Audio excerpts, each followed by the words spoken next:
Hello guys, હું છું પ્રીતિ. કેમ છો બધા મજામાં? આજે મેં બનાવી છે સરસ મજાની કેક, જેનો વિડીયો હું બનાવવા જઈ રહી છું. મતલબ બનાવી રહી છું અત્યારે, કારણ કે મેં વિચાર્યું કે તમારા બધા જોડે આ રેસીપી શેર કરું. એકચ્યુઅલી મારા હસબન્ડનો બર્થડે હતો, તો મેં ફર્સ્ટ ટાઈમ ઘરે કેક બનાવી, તો મને એ લાગ્યું કે તમારા બધા જોડે શેર કરું. તો આ કેકમાં કોઈ મેદો નથી નાખ્યો, મેં ખાંડ પણ નથી નાખી અને ઓવનનો પણ યુઝ નથી કર્યો. આમાં વિનેગર કે વેનીલા એસેન્સ પણ મેં એડ નથી કર્યો. મારા હસબન્ડનો કેક બહુ જ ભાઈએ કહે, એમને મને કહ્યું કે સો ડિલિશિયસ કેક બની એમ. તો મને લાગ્યું કે તમારા બધા જોડે પણ આ રેસીપી શેર કરું. તો શું, જેના ઘરે ઓવન ના હોય કે જેના ઘરે આ બધા ઇન્ગ્રીડિયન્ટ્સ ના હોય જે મેં લખ્યા, એના વગર પણ તમે સારી કેક બનાવી શકો. એના માટે આપણે 1 વાટકી ગોળ લઈ લેવાનું, સમારીને દેશી ગોળ. 1 વાટકી ગોળ, દહીં અને નટ્સ, જેમાં મેં કાજુ અને અખરોટના નાના નાના ટુકડા કરી દીધા. બરાબર, માપ રાખવાનું વાટકીઓનું. દહીં અને ગોળ, દહીં થોડું નાની વાટકીઓ. પછી એક સ્ટીલની તપેલી લઈ લેવાની. સ્ટીલની તપેલી લઈ લીધી, એકદમ સરસ હોય આપણે આમ જોડે માપની એવી. એમાં નાખી દેવાનું ગોળ. થોડી મોટી તપેલી લેવાની, જેના કારણે જ્યારે બી તમે બધું મિક્સ કરો ત્યારે બધું મેશ કરો, જ્યારે હલાવો ત્યારે તમને તકલીફ ના પડે એમ. ઇઝીલી તમે મેશ કરી શકો, બધું બહાર ના નીકળી જાય. હવે આની અંદર મેં પાણી એડ કરી દીધું. પાણી એટલા માટે બહુ વધારે બી નહીં કરવાનું, થોડું ગોળ ડૂબો એટલું પાણી એડ કરવાનું, કારણ કે ગોળ જ્યારે ઓગળી જશે એટલે બધું પાણી જેવું જ થઈ જશે, એટલે તમારે બહુ વધારે પડતું પાણી એડ નહીં કરી દેવાનું. જો ગોળ ઓગળી ગયો એટલે આ ટાઈપનું તમને જોવા મળશે. હવે આની અંદર જો નાની નાની કણીઓ દેખાય, હજુ એ કમ્પ્લીટ ઓગળી જવા દેવાની, એક પણ કણી ના રહી જવી જુઓ ગોળની એમ. મારો ગોળ કમ્પ્લીટ ઓગળી જુઓ, થોડી અંદર કણી પણ એ હું હજુ ગેસ બંધ કરીશ અને થોડી વાર સાઈડમાં મૂકીશ, એટલે ગરમ ગરમ હશે એટલે કમ્પ્લીટ એમાં ઓગળી જશે. હવે આને આપણે મૂકી દેવાનું સાઈડમાં. અમે એક વાટકી લઈ લીધી, એ ગરમ ગેસ ચાલુ હતો એના ઉપર જ મૂકી દીધી. એમાં થોડું આપણે ઘી નાખી દઈશું, ઘીને ગરમ કરવા માટે. ખોટો ગેસ બાળવો એના કરતાં મેં કીધું છે ચાલુ ગેસ, મતલબ જે ગરમ હોય એની ઉપર જ ફટાફટ મૂકી દઈએ તો આપણો એટલો ગેસ ઓછો બળે. જો હવે આટલું આપણે ઘી લઈ લેવાનું. જે વાટકી આપણે દહીં લીધું હતું ને, બસ એના જેવડી જ સેમ વાટકી, પણ અડધાથી થોડું ઓછું આપણે ઘી લેવાનું. હવે આપણે ઘી બરાબર મેલ્ટ કરીને એક બાજુ મૂકી દેવાનું. ઘી એકદમ સરસ મેલ્ટ થઈ જાય, કારણ કે ઠરેલું તમારી જોડે જો ગરમ ઘી હોય તો વાંધો નહીં, પણ ઠરેલું ઘી હોય તો તમારે એને મેલ્ટ કરવું જરૂરી. તો આપણને શું એક માપની ખબર પડે કે આપણે કેટલું ઘી લીધું, કારણ કે જ્યારે ઠરેલું હોય તો આપણને ખબર પડે નહીં. હવે આપણું ઘી મેલ્ટ થઈ ગયું હોય એને સાઈડમાં મૂકી દીધું. હવે જે વાટકી મેં ગોળ લીધો હતો એ જ વાટકીની અંદર મેં અડધી વાટકી રાગી અને અડધી વાટકી ઘઉંનો લોટ. બધા લોકો કોઈ ઘઉંની બનાવતા કેક હોય, કોઈ રાગીની બનાવતા હોય, પણ મેં બે મિક્સ કર્યું. હવે આ છે બેકિંગ પાવડર જે મેં તમને બતાવ્યો, અને આ છે બેકિંગ સોડા. મેન આ જ બે વસ્તુઓ જેના કારણે આપણી કેક સારી ફૂલીને એકદમ ફ્લફી તૈયાર થઈ જાય. હવે આ છે કોકો પાવડર ઓર્ગેનિક, જે મેં કૃષ્ણ માટે સ્પેશિયલ મતલબ વોલમાર્ટમાંથી શોધીને લીધો હતો, કારણ કે એને જ્યારે બી ચોકલેટ ખાવાની ઈચ્છા થાય યા આઈસ્ક્રીમ ખાવાની ઈચ્છા થાય તો આપણે ઘરે બનાવીને ખવડાવી શકીએ. હવે આપણું જો પાણી ઠંડુ થઈ ગયું ગોળનું, જો તમને અંદર એક પણ કણી નહીં દેખાતી હોય, બધી કણી ભાગી જઈએ, દેખ્યું? બસ આવું થઈ જવું જોઈએ. હવે આની અંદર જે આપણી વાટકી હતી દહીં ભરેલી એ એડ કરી દેવાનું.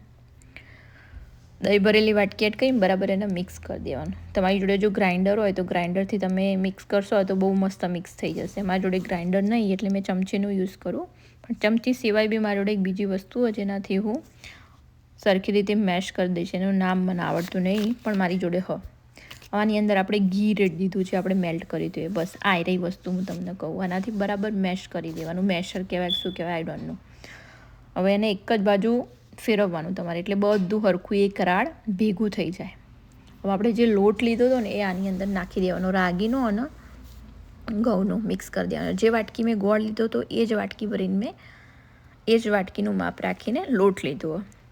હવે એ જ વાટકી અડધી વાટકી મેં કોકો પાવડર લીધો, કદાચ અડધાથી થોડી ઓછી હશે. હવે બધું આની અંદર મિક્સ કરવાનું. હવે આમાં નાખવાનું છે આપણો બેકિંગ પાવડર.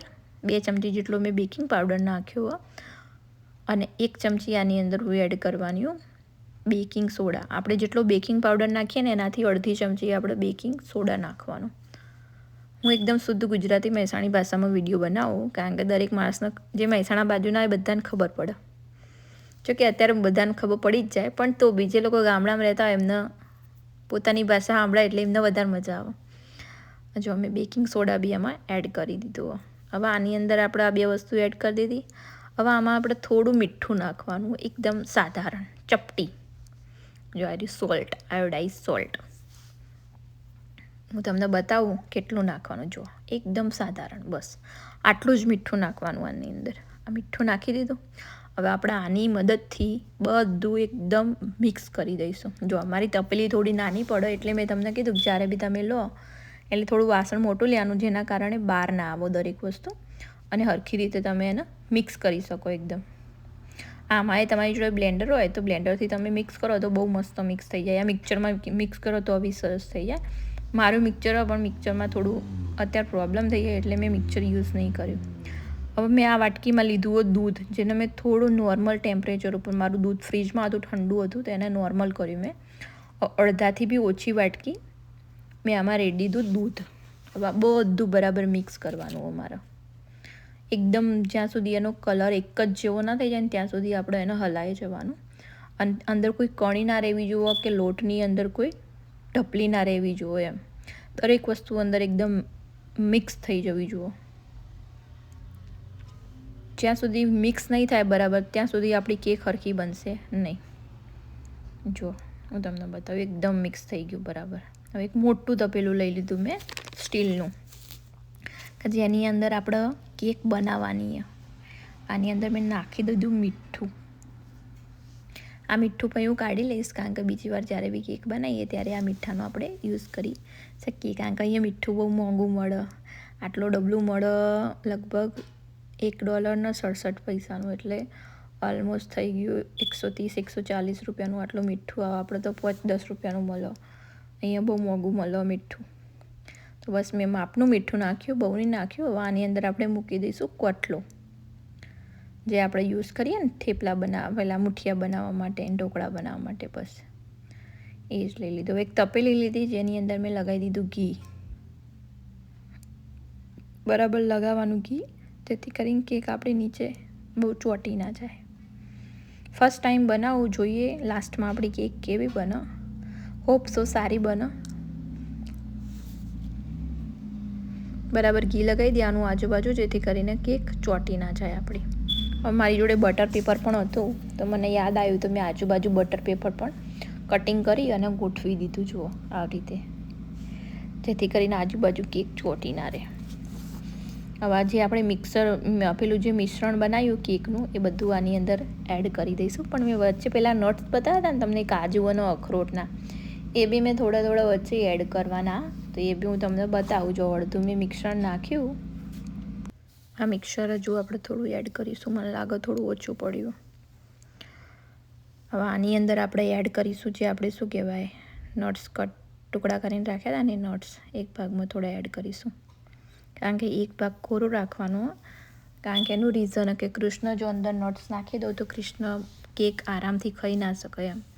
કારણ કે જો એના દાંત નહીં આવ્યા બરાબર, આગળના દાંત જ આવ્યા, એટલે એના માટે એક ભાગ આપણો કોરો રાખવાનો, નટ્સ વગરનો, ખાલી એકલી કેક સોફ્ટ, જેથી કરીને શાંતિથી ખાઈ શકે. હવે જો હું એક બાજુ નટ્સ નાખી દે અને એક બાજુ નહીં નાખો. અડધામાં ફૂલ નટ્સ નાખી દેવાના આપણો, અને અડધો ભાગ કાના માટે રાખવાનો. આની અંદર પછી જે બાકીનું બેટર હોય એ ઉપર હું રેડી દઈશ નટ્સ નાખીને પછી, એટલે શું બધું પ્રોપર ઢંકાઈ જાય બધા નટ્સ. એકદમ ફૂલ નટ્સ નાખી દીધા અમે, જેથી કરીને કેક મજા આવે ખાવાની.